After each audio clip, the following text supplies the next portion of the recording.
Thank you so much for joining us today, Richard. Thank you. It's an honor. Thank you. A pleasure and an honor. So to get straight to my first question, Richard, as I've sort of shown a little bit, all your documentaries are so powerful and eye-opening. You explore unusual subjects every time. Could you tell us about the process you undergo when deciding to make a documentary? How do you choose your topic and what happens from there? Well, yeah, of course. It goes back a little bit. You know, I started making films and documentaries in 1997. So I've been doing this for quite some time. But it wasn't until about 10 years ago or so that I was starting to think about, you know, what topics I really want to focus on and where do I want to go with my work? Do I just want to keep on making one film after the other about interesting topics all around the world?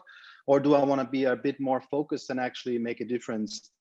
And so what goes into my thinking, and it was really triggered by an experience that I had with Jane Goodall. I was lucky enough to shoot a film with her in 2010. And, you know, her being this famous primatologist and UN ambassador and traveling the world to inspire people to make a difference and to rethink what's going on with our planet, she had that same impact on me. And she really got me to consider my work and what I want to achieve with it. Because she told me, look, you have this talent of making films, but why don't you choose topics that can actually change the world in a way, affect people emotionally, and maybe get them to be inspired to like do good around, you know, their environments or like make a difference. So this got me thinking, and you know, it wasn't until much later the Ivory Game, which I then was able to do in 2015, 16, that I followed through on that. And the thinking behind looking at topics now, you know, over the past 5 years is really to consider what, first of all, what do I want to spend the next 3 years of my life doing? Because it's always a major undertaking. It's also thinking about what am I willing to risk my life on? Because the films that I have been doing, unfortunately, are you know, quite risky. We get into very dangerous situations. We investigate. We go deep, and so you really need to put all your life and emotion into it, and also say it's worth it. But top of the list is, can this film that I will be showing to audiences around the world, hopefully, actually change people's minds about their world, the way they see it? Will it inspire people to rise up and say, I want no more of this, like this has to end, like we have to do something? So the thinking very much goes into that direction, like, can I have an impact? And then of course, can this be a great film? Because if it's not successful, you know, if you choose a topic that people are not going to care about, that is not sexy enough, it's a terrible thing to say, but you're not going to engage enough people to actually have an impact. So all this goes into the thinking of what I want to do, you know, with the next years of my life. Yeah, it sounds incredibly complex, and I think we forget how long it actually takes to make these documentaries and these movies. But with this in mind, what do you have a favorite film or documentary that you've produced so far? Well, look, the film that I think made probably the biggest difference and that I can think of immediately is in fact the Ivory Game, because that movie, it changed my life. You know, it was this it's a film about the extinction of elephants, and when I started the project, it actually, you know, it started with an article in the New York Times where I read in 2013, early 2013, I read 10 years to extinction to the African elephant. And I was like, what? Like, I've never heard about that. My daughters were 5 and 3 years old. So I was thinking, when they're teenagers, old enough to maybe go on a safari with me one day, the elephants will be extinct. I will be telling them about this amazing animal that roamed the plains of Africa that is now gone. And I was like, that shocked me. And I was thinking, this is the topic that I do want to focus on. And of course, you know, it's not that simple, like, oh, let me do this film, you know. So I had to find a great alliance of people that would allow me to do these films. And so I went to my friend Keith Davidson and I asked him to co-direct the film. We have been working together before on a film called The Devil's Minor 10 years prior. And I thought we would be a great match, him American, me Austrian, and together we can be more powerful and reach more people. Then I found this production company, Terra Mata, based in Vienna, where I live actually, that was inspired by this idea and never heard about it. So it's really like, it's about building an alliance. And I went to Jane Goodall, you know, who I told, like, look, Jane, I have this idea now. I found my purpose somehow, you know, and this is what I want to do. And she was amazingly helpful because she opened the doors to the most important like NGOs that were working in Africa on elephant conservation.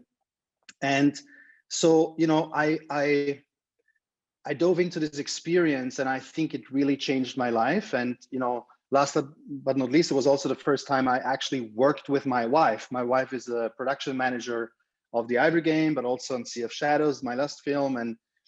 And together we were a great team. And we found that our marriage and our family can even sustain these great dangers that come with these films. She's been growing up in Kenya for some time. She was there for 3 years when she was a teenager. She loved this place. She was very passionate as well about the elephants. And she said, Richard, you got to go out and do this. I know it will be dangerous, but we can manage. And together we formed this front where we always decided together, are we going to take those risks? Are we going to shoot in this country? There were countries, for example, where we decided not to go to because people were just getting killed left and right. That was DRC. With the Virunga National Park, rangers getting shot all the time, shot out of like helicopters and everything. It was like war. And we're like, we will set limits. But this film, when you ask me, which is I think this is the one that changed everything and also laid down the path to the follow-up, which was Sea of Shadows, which I made 2 years later. And, and I keep going now on this kind of track, making more films, but it kind of started with Ivory Game. I think that was the big game changer. And could you tell us a bit about the impact of that documentary? Because I believe that it had a really, really important, tangible impact in fighting environmental crime. Of course. Well, look, the main point we tried to make throughout the film was that we needed China to stop the legal ivory trade because that was feeding the illegal market. It was basically the one thing that was killing elephants at a rate never seen before or not since the 70s. Like 35,000 to 40,000 elephants were getting killed because of this legal trade. Now, Andrea Crosta, one of the characters in the film that you had on TED already, he kept saying the only person in the world that can really save the elephants is the Chinese president.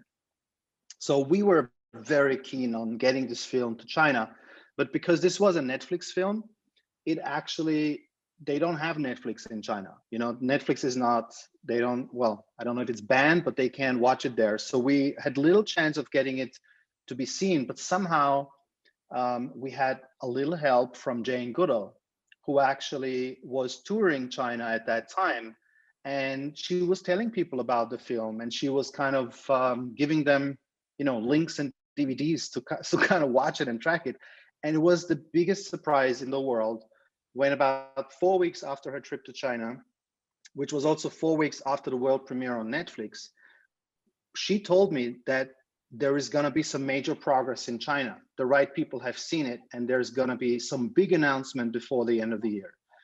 And then I already had basically lost hope because only 2 days before New Year's, on December 30th, suddenly we got the message that the Chinese government banned the legal ivory trade in China completely. And at the same moment, we received an invitation by the Chinese government to open the Beijing Film Festival with the Ivory Game. And they were going to fly us in and have us host the film in Beijing, in the capital, and show it to the Chinese students from the Beijing University and all these people there gathering. And it was just the most incredible thing. Like, there was obviously a deep connection between the film and their announcement and their decision. It probably was only the tip, like the tipping point, you know, the last little thing that tipped the needle towards them banning it. Because, you know, obviously dozens of organizations had worked for years to make that happen. But somehow, maybe our film had this moment where we felt we actually were able to move the Chinese government into banning the trade of ivory and therefore helping save the elephants in Africa. And that was something that we just, you know, couldn't believe. I have a question here. Thinking about this power of Netflix and a film as a sort of means to sort of reach such a broad audience. Does Netflix commit or give back in any way to the message, content, causes within your movie? Netflix directly does not give back, but what they have started to support were our educational screenings and supporting movements that you want to have your film as a tool so that they could make it available. Like when we started with Netflix in the beginning, they were actually not very much used to doing impact films. Like they loved the movie, but the impact campaign that we wanted was kind of foreign to them. It was a strange thing for them. They're thinking about movies for entertainment, for having it for a wide audience, you know, the widest audience possible, which is very attractive for us filmmakers, especially if we want to make a difference. But they see the movies as entertainment, as content for their customers. They don't see it like we want to have a political message out there. They're very apolitical. Like they do show political movies, but they distance themselves from the message. They just say, it's a good movie. That's why it's on our platform. So it took them a while, but they are now, you know, with the Ivory Game, they became more and more supportive, and they started allowing us to have screenings at embassies, at the United Nations, you know, in different venues that we deeply cared about and supported our cause. So it was, you know, it was a good experience. And but for example, the second film, which will probably come to Sea of Shadows, was a National Geographic film, and there they supported impact and making a difference and having all these impact related screenings that are so important to reach the right people from the beginning. Like they were totally supportive of that. We had an amazing impact producer, Rue Mahoney. She's maybe watching this. She was amazing, like bringing this film across the world to all these important places, United Nations in New York, Geneva, the embassies in Mexico, and the Senate. So you want to make sure when you make an impact related films that it ends up with the right network, or that you have this whole game plan on how is the distribution of the movie going to support what you want to do and how you want to have your impact to actually move the needle. Do you feel the channel, the global popularity of Netflix had political influence on China? I can't really answer that. I know that because Netflix is not visible in China, so they can't really show the film. So, and China is very resistant to outside pressure. Like actually, if you apply too much pressure from the outside, they will block you and they will fight back. And they're a very mighty country. So it's the wrong approach. And we had a very big, how should I say it? Like, we had a big plus on our side, which was one of our main characters in the Ivory Game was actually a Chinese investigators who worked together with Earth League International's Andrea Cross's organization. So him being Chinese and fighting for the right things and helping save animals and helping save the elephants looked really good in China. You know, here we have a Chinese hero that is on the front lines, risking his life to make a difference. So that was probably our in point, where we got their attention and they felt it was okay to show that film in China and have it go viral because they looked good in it. You know, at least they had a positive angle to it, and they accepted the message that ivory is not good for us. It's not worth it. It's not worth the bad press. We love animals as well, so let's ban it. You know, it sounds simple. It wasn't, but it probably came down to that. what do you see your role as sort of a producer, as a director and a cinematographer? What's your role in fighting climate change, and what kind of impact can you have? Right. Well, look, I look at the work that I do as a tool, and that's, when Jane says everyone can make a difference, then what she means is that everyone has a special gift or has some sort of like affinity towards certain things he could do in his own environment. So my personal strength, I felt, was filmmaking.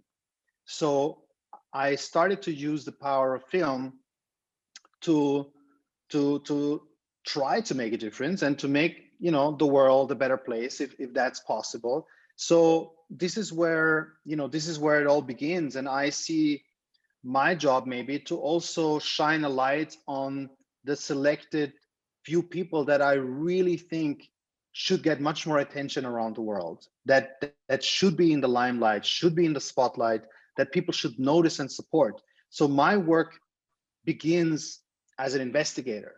I feel like I'm a detective when I start any project. I have to go in and I have to push aside all the cliches, and I have to find those special people that will be able to inspire millions of people around the world. That their stories, if they are heard, they will get people to react emotionally and be like, I identify with you. I see you, sister. I want to help you. And then suddenly, this brings positive change. So for me, it's all about inspiration. Like I've worked for 5 years with Andrea Crosta, for example. We met on the Ivory Game, and then we worked again on Sea of Shadows. He was not known enough early on. Like people didn't know about his organization, and at first, he was sort of the underdog in this kind of environment of giant NGOs that pull in millions and millions of dollars in donations. But I thought what he does is really special because he goes after the top level criminals that are actually behind the poaching, behind the killing. And he uses this special investigation techniques and works with these amazing, people that go undercover and infiltrate the cartels and so forth. And I thought, people should know about this guy. Earth League International is now this big organization, bigger organization, because they've grown and they have received more donations and support. But of course, they need a lot more support. So organizations like that are, in a way, the jewels. And when you find them and people get excited, then you're actually making a difference not only for that organization, but to the amazing work that they do.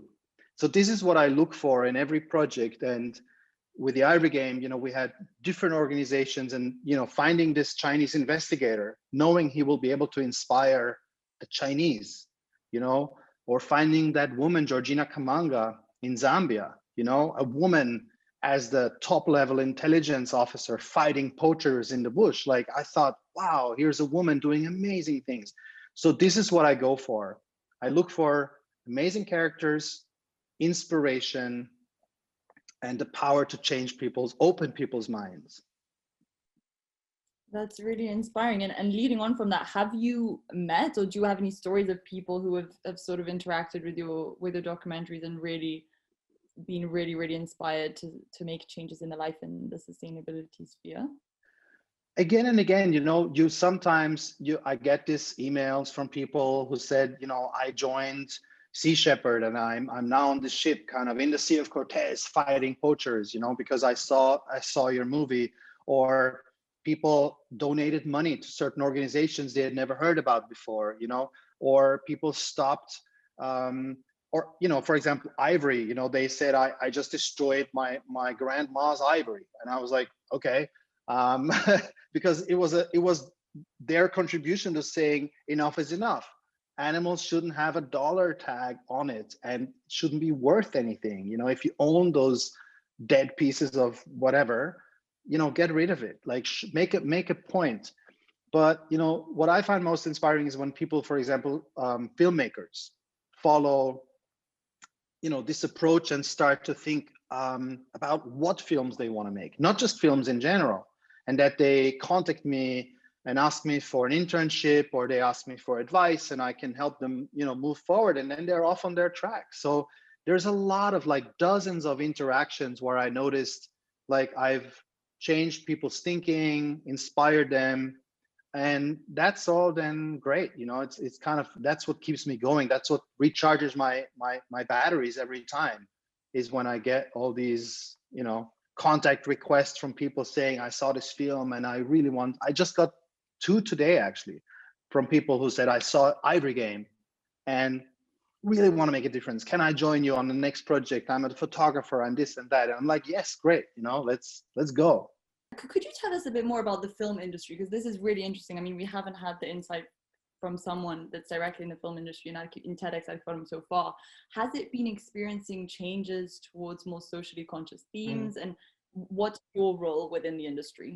Yes, I can definitely see that. There has been a lot of momentum towards socially relevant topics and films. Like, people are much more conscious about anything that relates to climate change or the environment or extinction, because of what we're seeing in our world. The climate is changing, animals are going extinct, we're getting all of these horror messages. So there is definitely attention from also the major networks, Amazon, Apple, Netflix, Nat Geo. They are looking for topics that have this big relevance. And that's amazingly exciting for us filmmakers. And it's also, they call it now the golden age of documentary, because documentaries have really become very popular in recent years. We're getting sometimes huge like numbers in movie theaters that are like unheard of like 5 to 10 years ago. So it's not the exception anymore. It's becoming more the rule, that you can actually have a good income with documentaries as a filmmaker. Like, you can live from it, because that's new as well. Like, that hasn't been the case for many, many years. And people are looking for topics that have relevance and that have a message that you do want to have out there in the world. So I feel that my new ideas now, are much more appreciated than 5-6 years ago.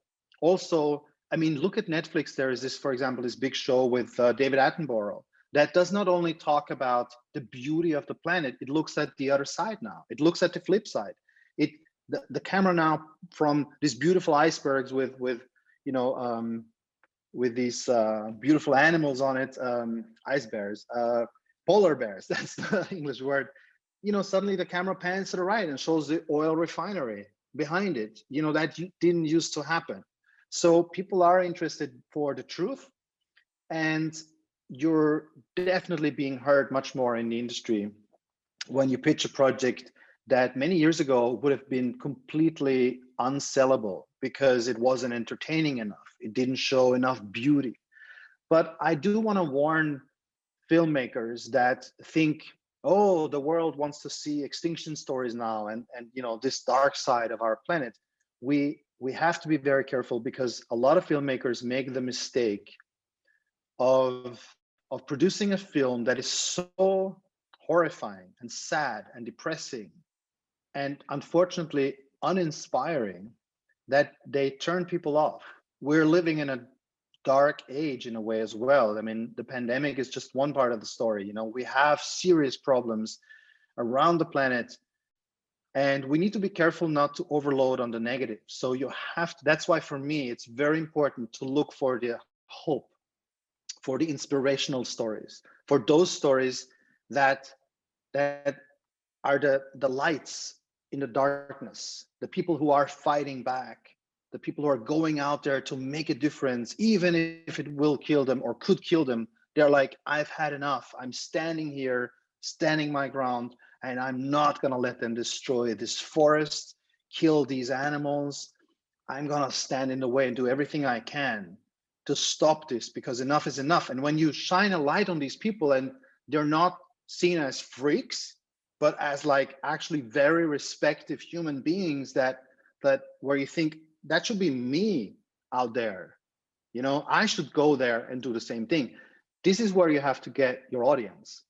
So don't be fooled by, oh, everyone wants climate change and extinction stories now. No, they want the topic but it has to be presented in a way that will attract a large audience.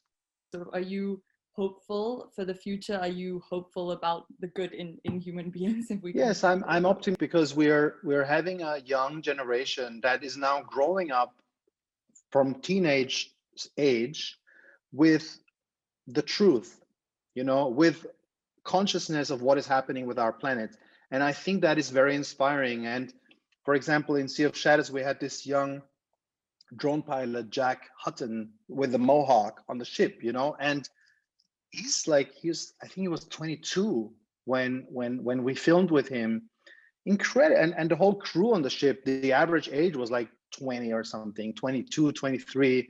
And I saw all these like new eco warriors out there wanting to make a difference, who said enough is enough, and who are, very much care about what's going on. And I see this also with the success we have when we screen at schools or universities, where we get a lot of feedback from young people that they think it's super inspiring. It's one of the most exciting documentaries I've seen in so many years. And I love that, because we need to attract to the young audience, because they can be the ones to make a difference in the future.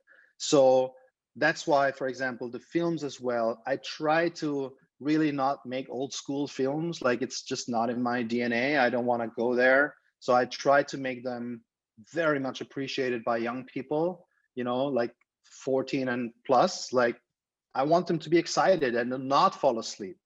It's actually funny. I always had this thinking that my father, for example, he doesn't watch documentaries a lot. So I always thought he was the bar, in terms of like, if he doesn't fall asleep during my film, I've made a good film.